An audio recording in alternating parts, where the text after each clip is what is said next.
how's it going? I'm Sean. This is Indigenous Patriot. Thank you for joining me. I'm going to try a couple new things with this channel here in the future. If you have any ideas on topics, let me know. I kind of want to stay away from certain particular topics because we've moved on.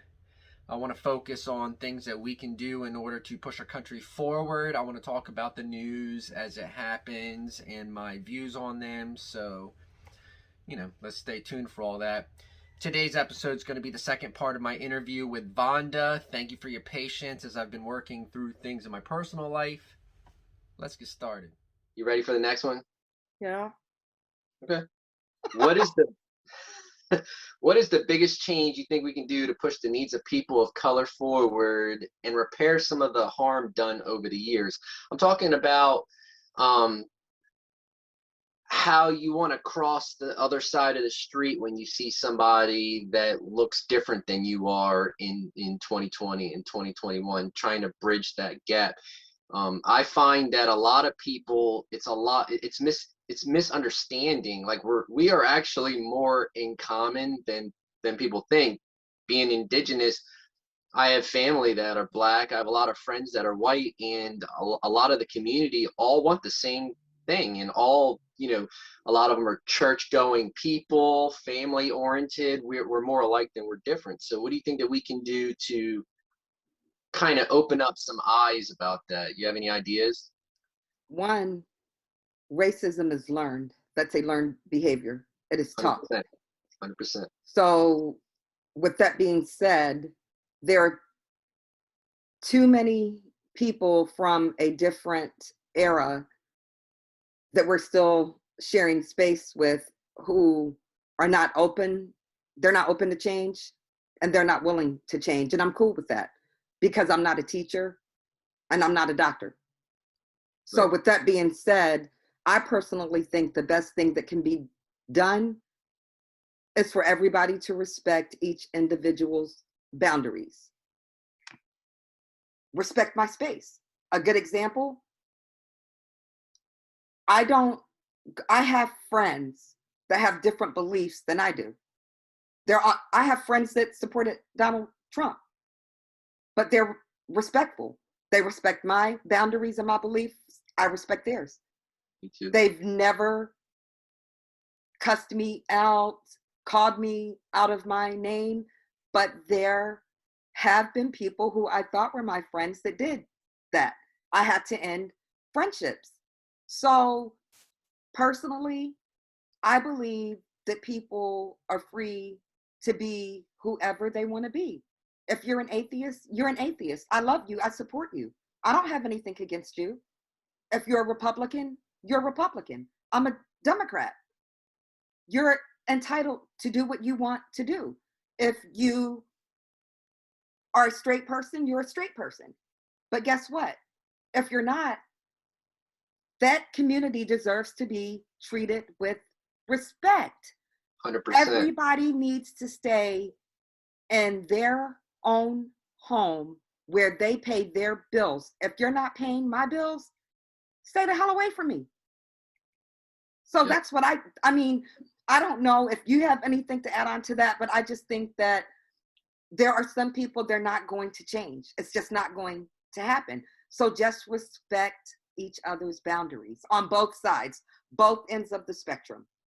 I agree with you wholeheartedly. I think that some of the like in some of the instances that you're talking about, we could just stop giving air to their statements and their words. Stop. Like we're in a time right now where if somebody says something, we have to broadcast it across all the media and make a big deal out of it, which brings attention to it. But sometimes And that's good, because if we didn't, look at George Floyd. No, I don't mean that. And that is something that needs attention. Okay. But when somebody says something dumb and they know that they're saying it and they're trying to get that attention, we are giving it to them. Okay. We are giving them a platform. Right. I agree. So we need to stop giving these people platforms. That's not attacking freedom of speech. That's deciding we don't want you on our show. It's our show. You don't have to be on it. And I think that that's a good way of going about it, because they used to say, well, they still say no press is bad press. Okay, so they're going to continue saying the things that they're saying. Look at Marjorie Taylor Greene. Okay, she's more popular with her base than she ever was because people don't like her on the right, on the left. So yes, I agree with you. I think that we need to make a couple changes, and people need to start, like, if you can't be polite to your neighbors, then don't go out in the neighborhood. Exactly. I got one more for you, and this one is my favorite of the questions. Okay, Okay. because uh, I know you're gonna come up with a good one. All right, this Black History Month, is there someone you'd like to mention that inspires you and why?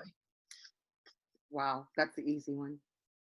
Now, my three children, Ania, Logan, and Alexa. And the reason why my children are inspiring me, and I can't believe I'm giving this answer, but it's, I'm gonna make sure I send it to Ania. oh, please, yes, she'll love it. But I feel like personally, because I'm Black, my children are Black.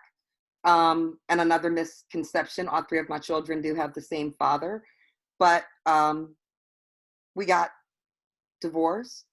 But I feel like my family unit beat the odds. All three of my children graduated from college.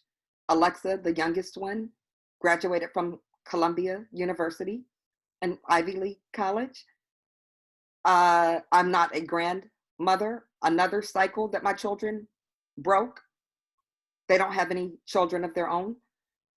Ania, the oldest one, she's a first year doctoral student at the University of Delaware. All three of my children are self-sufficient. They, it's, I, they inspire me to just continue going. And they're blessed. I mean, Sean, we're in the middle of a pandemic. All three, Ania is able to go to school. Her classes are inside. My son, Logan, and Alexa, they're able to work from home. Everybody has a roof over their head. We don't have to worry about where our meals are coming from. So my children inspire me. I'm so freaking proud of them because I have so many of my friends, their children are, they're not where my, at the same level. And it's, I don't know, it's just weird. So they inspire me to keep going. They motivate me.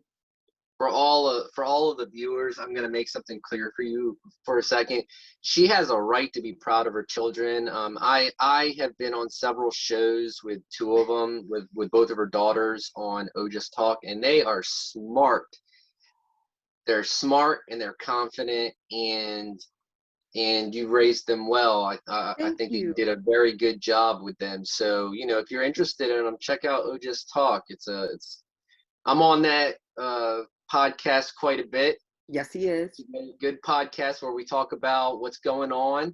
We would talk about what you want to know if you guys watch the podcast and comment in the comment section down below. Vonda, this is what I have for you today. This has been a very good first time for me. Maybe you'll have me back on again. Of course, of course, we're gonna have a long and fruitful relationship together, my friend. Awesome. Thank you for joining me. I'll talk to you soon. All right. Thank you, Sean. Stay safe. So I hope that you enjoyed it. That was my first ever interview. I'd like to do it again. If you'd like to be interviewed, maybe we could work something out. I'm interested in talking to people about the things that they feel would push us forward as a country. Remember that the goal of my channel is not to fight with one another. It's to try to figure out a solution that's going to bring us all together under one tent. We are the United States of America. We need to move away from the division that's been separating us. We need to figure out how to get beyond the strife and try to make the quality of living better for everybody. If you like this kind of content, please remember to hit the subscribe button. Give me a thumbs up. I'd really appreciate it. I'll be doing an episode related to my fake news on trial here coming up. The Pitch canal way. I'll see you again.